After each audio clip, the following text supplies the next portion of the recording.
So, when are we marked as dead? Now, death is usually considered to be when the heart stops beating.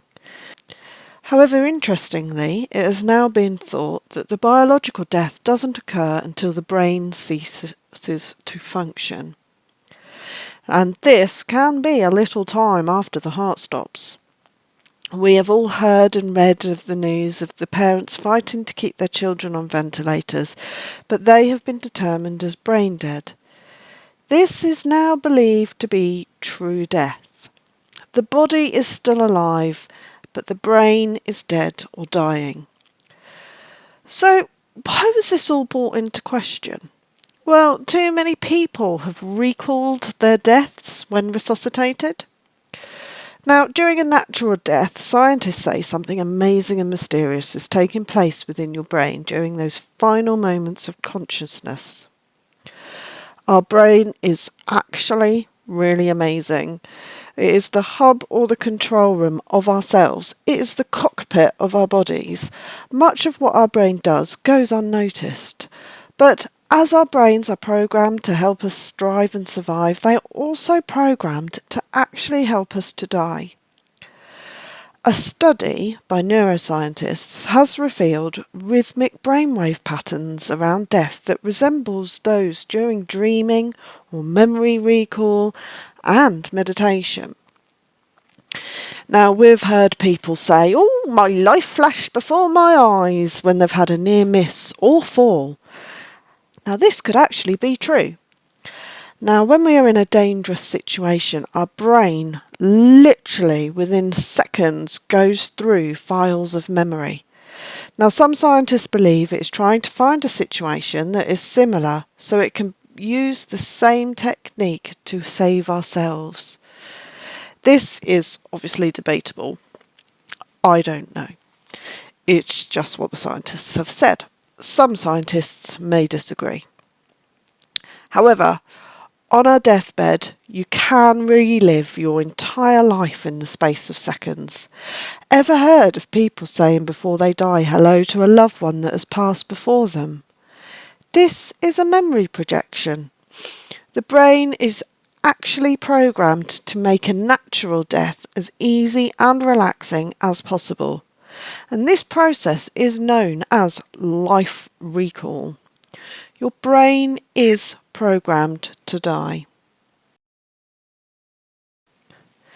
Now, scientists from Europe and the US studied cardiac arrest patients after their heart had stopped beating. Patients who were successfully resuscitated could recall the conversations happening around them between healthcare personnel and had awareness of their surroundings. So, out-of-body experiences are quite common. People on the verge of death often report that, like a flash of lightning, they are outside their bodies watching the doctors work. This usually happens in an accident or usually when you're in hospital. Your brain is conscious on some level and can recognise through other sensory inputs like smell, sound, taste, what is going on around it, but your body is unable to react. This may be through trauma or the medication given by doctors. A study has found that, especially in heart attack patients, the brain activity can actually flare, revealing electrical signatures of consciousness that exceeds levels found in a waking state. So this means that just after the heart has stopped, the brain can be flooded with hormones that puts the brain into a very high state of arousal. This is what is thought to power the consciousness after death, causing the person to be able to sense or see what is going on around them for a few moments after they are clinically dead.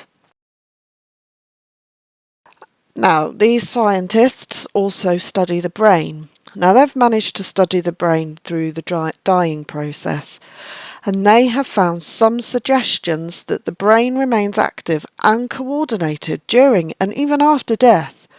They actually believe that the brain orchestrates the whole process. They found that during the moments of death, the brain waves were most active in the memory and recall part of the brain. Now, this explains why Aunt Norma's is seeing dead Uncle Pete on her deathbed. It is just a memory projection. Now, the brain has been a subject of debate for many years. Tales have come up through time of where people were beheaded and onlookers swear the eyes were blinking or they were trying to speak seconds after being beheaded. This actually could be true. In a clear, clean beheading, there would have been an influx of oxygen and adrenaline to the brain that was circulating through the body. Now, this may have sustained the brain, as we discussed a minute ago, for a few seconds, so they may have had an awareness of their head on the floor, lolling around for a second or two. Freaky.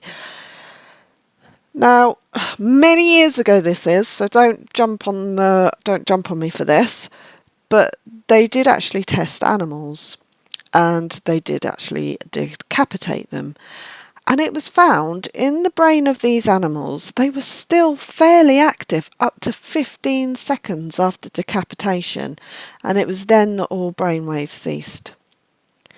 The good news is, though, that it is believed that all consciousness and sensory awareness is lost almost immediately after decapitation. Well, within 10 seconds of decapitation. And that is still too long in my book. However, neurons remain active well up to a minute in the animals. This suggests that bodily death and brain death lag considerably. In a natural death, brain waves become slow and long. Scientists have studied the brain function in 4 patients that had their life support removed. Typically, in a natural death, brain activity begins to fade for a few minutes before death. And this was evident in 3 of the 4 patients. Now, this study was done by Norton et al. And it was published in 2017. It found that after being declared clinically dead, so that's no pulse, 1 of the 4 patients showed brain activity for well over 10 minutes.